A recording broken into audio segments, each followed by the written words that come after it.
on the machine you have. Now I always usually do to start out with a small one to see how much it's going to end up in my bread maker, and then if it turns out small I'll go to the medium, but I couldn't go to the large because that'd be way too much for my machine.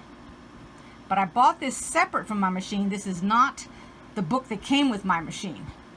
So somebody had been asking about it, and I said that I would go ahead and I would put it up here so that you could see it. So if you guys wanted to do a snapshot and print it out and copy it, you can. Now I think these books are on Amazon. It's an older book, so I don't know if that number will work, but you can look and see. This is what I paid for it back when I bought it, and it's been eons ago. I'll give you a little bit of background here.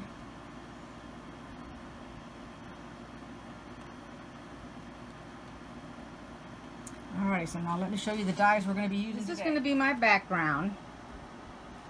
Then I'm going to put a little border on it, and then I'm going to outline it in total black, I believe, or else I'll switch these. I haven't made up my mind yet.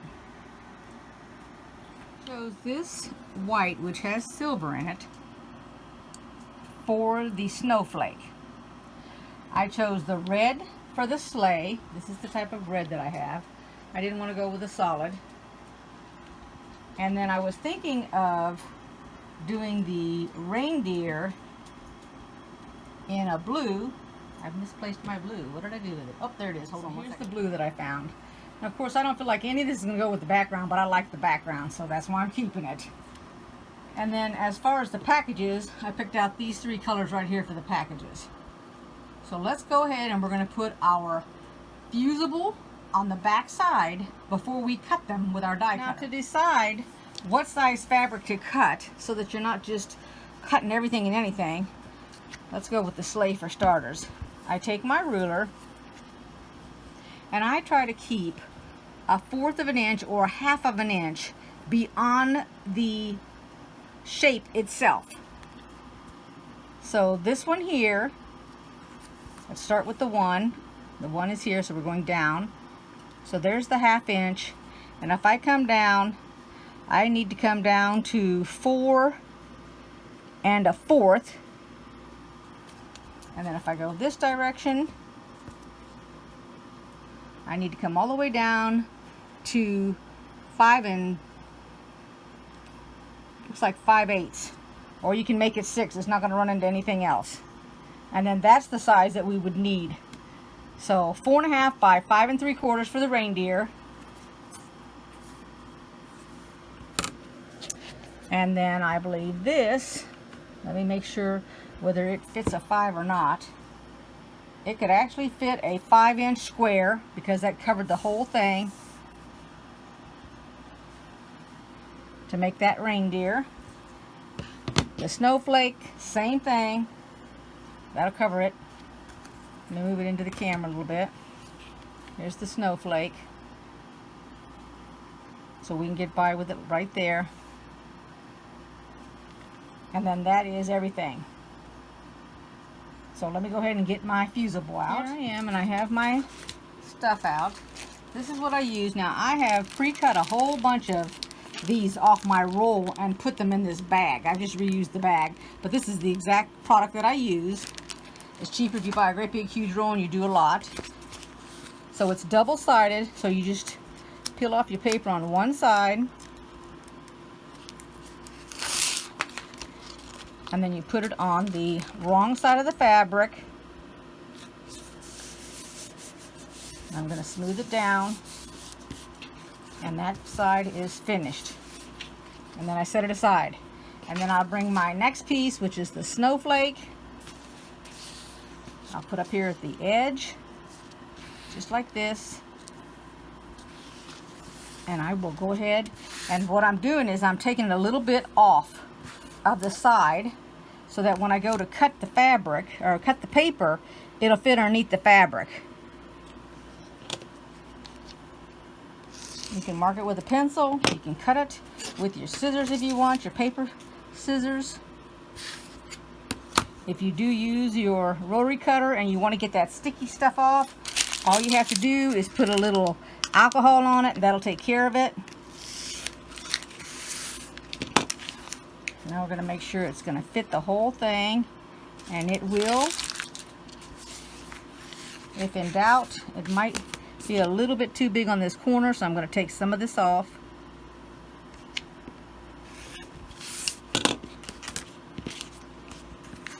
And I'm on the back side of the fabric here. I'll go ahead and take the paper off. I can get a grip on it here. And then I'm going to put it down.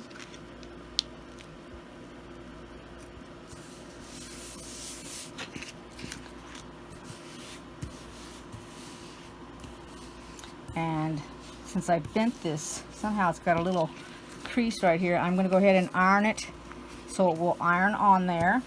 That adhesive, the adhesive will melt that on there.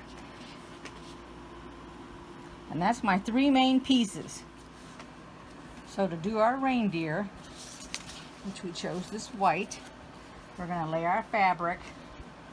I'm trying to think, how's he going to be? Right. So I think I want him headed the other direction, which means I have to take my fabric and lay it down so that when he comes out the opposite direction than this. If I lay it down like this, then he will come out facing the left. I want him to face the right.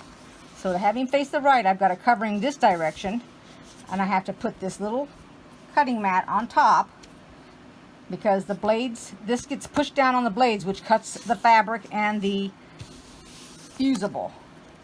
And you know, you can have up to 6 pieces of fabric.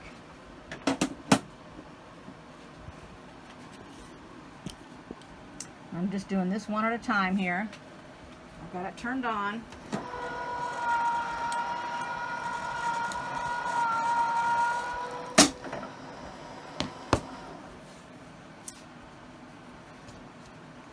And make sure y'all can see it here. Just take this off, pick it up. And here he is.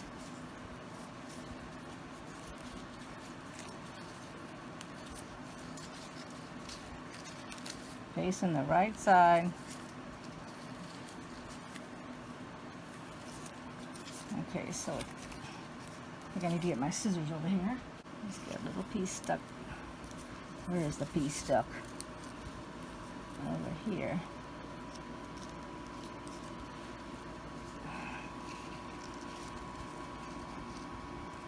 Okay.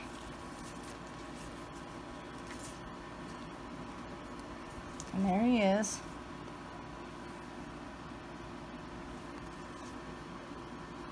So we'll put that piece aside. And then we can do our snowflake, which is down here. And we also want to do our sleigh the same direction. We want it to head towards the right. And it's okay that I have these overlapped, because it's not too much on my die. Everything's covered. And in this case, I'm going to do this, which means this mat won't get pushed down on these blades over here. And let me show you.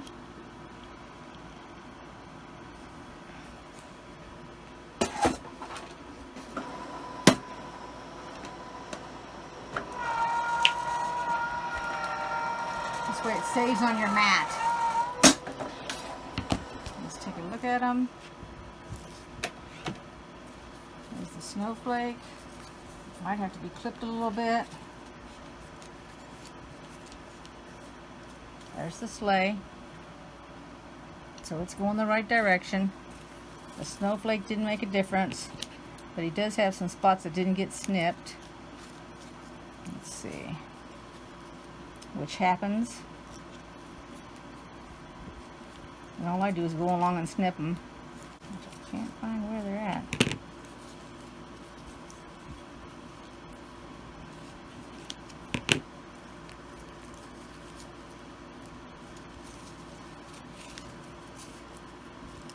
No, I didn't have one. Okay, and there's my little snowflake.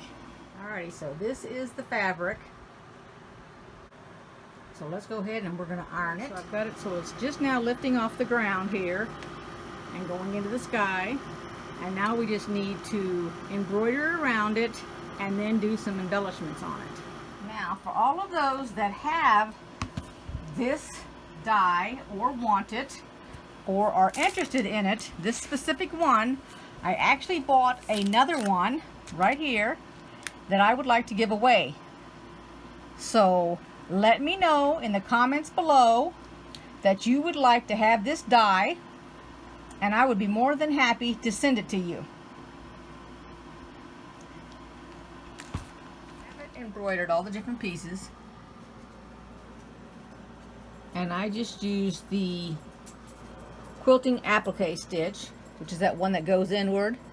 I did white on the reindeer, I did white on the snowflake, and I did white on the packages. Here's the 4 packages I put in there. And then I did red on the sleigh. And I need to do one more package. I'll be finished, and then I'm going to put the sides on. Now, as I sewed this, I thought I'd come back here and tell you real quick.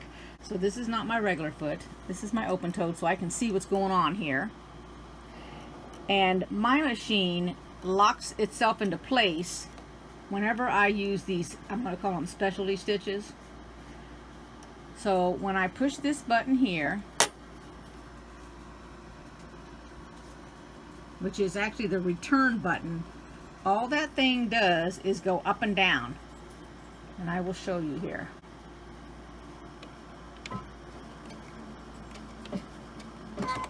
So that is supposed to lock it into place. Well, I'm going to go ahead and I'm going to move 1 stitch forward, and I'm going to redo the same thing that I just did.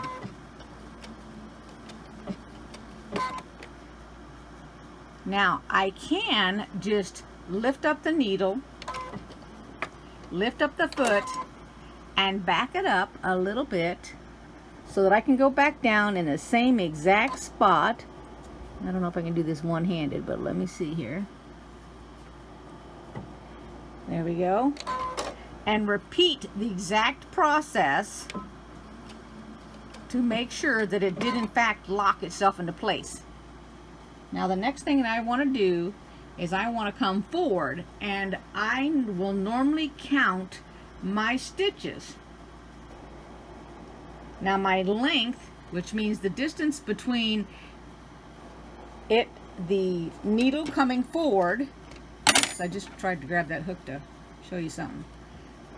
So the distance, it's going to come up and it's going to go to the left, and then it's going to go back, and then it's going to come up and it's going to go to the left and back. Well, I don't want that stitch coming forward too big, because then I only get 2 little things that are going to the left. So what I do is I will test it and count it. So it just did it on that very first stitch. Did you see how it went to the left and back? Now that was 1 stitch in, 2, so it does it every 3rd one, which is fine. And the distance to the left is adequate for me. So that's what I'm going to do around this box, and that's what I did around all of these, just to let you know. I can adjust my width and length if I want. I don't have any issues with my tension, it's fine.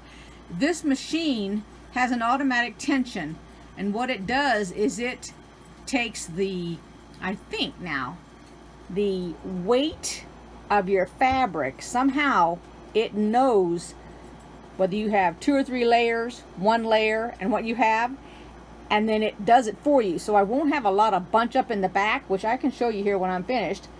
And then when I'm done, I find that if you, because this is, now keep in mind, this is polyester thread. That's what you use when it's embroidery thread. I believe this is 60%, I think, polyester. It could be 100. I don't know. This thread is sold. But anywho, the point being that if I was to go along and cut all my threads off the back, they could all come undone on the front part. So I don't even bother, because it's all going to be sandwiched, and it's not going to be in the way of when I do my quilting. So let me go ahead and finish this one little bitty box, and then I'll show you the back of this. Here's the back side. Let me give you an idea. There you go. There's a piece that's hanging off. Here's the reindeer, because I made it all the way around and have a piece. And then here is, see the packages everywhere that I would have changed or something. And then let me show you the bottom of this spool of yarn. So this is the yarn, and actually here's what it says.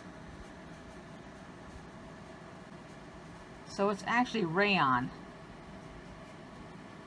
and not polyester. That's a pretty good size spool. Here's what it looks like next to my regular Aurifil thread, just to give you an idea of the size of it and how much is on it. I have my strips. I've cut the ones with the gold and the heart. These are 1 1/4. They're not very wide at all. They're going to go all the way around. And then these are 2 1/2 to go beyond these. So I'm going to go ahead and sew them on first before I get my batting made and my bat with the gold. I'm going to call it the gold hearts with them on it. And the black is just really going to be a frame. Now, if I don't want to have this, remember this was 1 1/2, so by the time it's done it'll be 1 inch. If I didn't want it that wide, all I got to do is sew my black fabric on here, and instead of a 1/4 inch, which is what I'm doing, let me lay it over here for you. So instead of a 1/4 inch like this, I could go in further and do 1/2 inch, which would give me a smaller frame. So this is when you're going to decide, if you go this far with it, whether you want it a little bit bigger or wider, excuse me, or narrow. I kind of like the wider. It looks pretty nice. So that's what I'm going with. I've got it sandwiched like that. I'm just using this blue with roses on the back. It's going to be up against the wall. You know, we're on the table, whatever, so it's not like I need to see the back of it. This is what I did. I did some circles. I'm just doodling, just circles. And then I stopped and I thought, well, let's do some stars. So I did some stars non-connected, and then I connected them. Went up to the top. I disconnected this one so it was by itself. Went ahead and connected them until I got to the other end, and then just did one up there. So now I just need to trim it.